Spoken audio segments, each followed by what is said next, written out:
friends, and thanks for joining me. And today I want to talk to you about how to have a frugal family holiday. Whatever holiday it is that you celebrate, if you celebrate one at all, you know, Christmas, Hanukkah, Thanksgiving, Kwanzaa, Festivus, whatever it is you celebrate, you know, there are ways that we can have a nice, frugal, yet fun holiday. A lot of people in the budgeting community advocate starting to budget for Christmas a really long time in advance, maybe even a year in some instances. And while I think that's a good idea, I do think that if we don't spend so much in the first place, then we don't need to save as much or for so long. So my favorite approach is just to kind of do it in a frugal way, you know, kind of frugalize the holiday season, and then it's not such a burden and it's not so difficult to plan for. The first thing we have to do is budget. Now, the way that we put together our budget is we go through a list and we figure out all of the people that we have to shop for, and then we kind of put together about how much we want to spend on each person, and then we can figure out what the total is. The problem is, when we first started doing this, we were going through our list and we were like, there is a lot of people on this list and the total is really big. So if we want to cut this back, we're going to have to cut out either how much we're giving or, you know, to people, or how many people we have to give in the first place. So we should really consider, who do we really have to give gifts to? Do we have to give gifts to our neighbors, brothers, uncles, cousins, coworkers, you know, teachers, coaches, the mailman, you know, your second cousins, your aunts, uncles, nieces, nephews, just everyone? Do we really have to give gifts to everyone? Really? Probably not. So the people who are less important on that list get cut off. For us. So the next thing we do is we scale the list back. So once we cut back how many people we have to give gifts to, we can have a better amount that we have to spend, which is much more doable and much easier to accomplish when it comes to getting gifts for all of these people as well. So when it comes to giving gifts to other people's families, instead of giving gifts to every single person, like say my brothers, you know, and then to give gift to him and his wife and all of their children, one of the things that we did to sort of cut back how much we have to spend is we give one gift to the whole family. So these can come in different forms. It can be like games, movies, food gifts, experiences, things like that. The one gift for everyone usually tends to come in a lot less expensive than a specific gift for each person. Even homemade items make good gifts, just as family gifts. So yeah, this one alone has saved us a ton of money over time. One of the things that happens a lot when it comes to Christmas and things, people feel pressured to give gifts. This is the opposite of what we're hoping to achieve in the holiday season, really. If it's about getting together with our families and different things, we don't really want to be pressured and feel all this social pressure that we have to get everyone something every time. And so I had a nice sit-down talk with my brother a long time ago and basically said, hey, look, and it was nice about it, you know, hey, this is really nice that we get together on the holidays and whatnot. You know, but I'd really like you to know that I don't want you to feel pressured to have to get us, you know, something every time. I know that sometimes that can be a financial burden, and so I just want you to know we have no problems with you not doing so, and really made it like we don't want you to have to feel pressured. When you read between the lines, part of what I was trying to say is that we didn't want to have to feel pressured either. And so over time, we kind of cut that back. So when we were giving gifts, we started giving them to just the kids rather than the adults. And then we started giving a family gift. Okay, so when it comes to giving gifts to our own children, I really feel like it's important to sort of have them make a list. Have them make a list of the things that they either want or need, or both, and then have them kind of cut it back so that they can concentrate and make the hard decisions on what it is that they really want. They're not going to be able to make a list of 100 things and then we have to make the decisions on what is more important. They can make those sorts of decisions on the things that they really think that they want, you know, the most, or what the things that they really need are. A list, again, it's like the universal thing. Anytime you want to be frugal, lists are where it's at. And in general, I kind of feel like it's best to reduce the gifts that or the amount of gifts that we give to our kids anyway. I feel like, personally, I don't like to spoil my children. I feel like that causes them to sort of have an entitled attitude when we have done that in the past.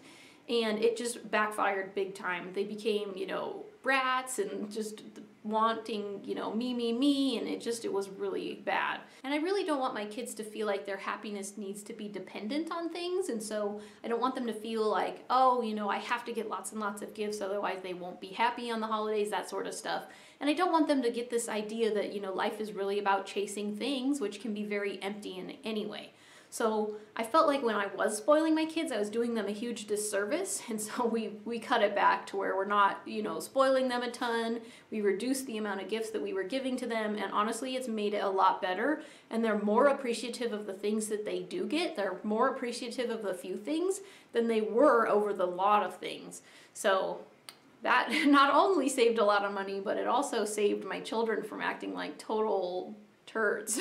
So yeah, that sort of had a double purpose on that one. Used. I like to give used gifts to my own kids. This is not something that I would usually do if I'm giving gifts to people outside of our family, but I like to give used gifts to my kids when we get stuff from the thrift store and that sort of thing. They really like the thrift store gifts, and there are times when I've bought stuffed animals new from a store, or I've bought some stuffed animals from, you know, a thrift store, and I've given them to them, and in the end, they ended up liking the ones that were from the thrift store better. So while it's a used item, it's still new to them, and they really like them. So used gifts can save a lot of money. And another thing I like to give as a gift would be some sort of maybe food item or some sort of consumable, something like a lotion, a bath bomb, bath salts, these sorts of things. These are really non-consumer gifts. They're not something that's going to be clutter, that's going to be sitting around for long periods of time. And so, you know, some sort of consumable gift can make a good gift as well.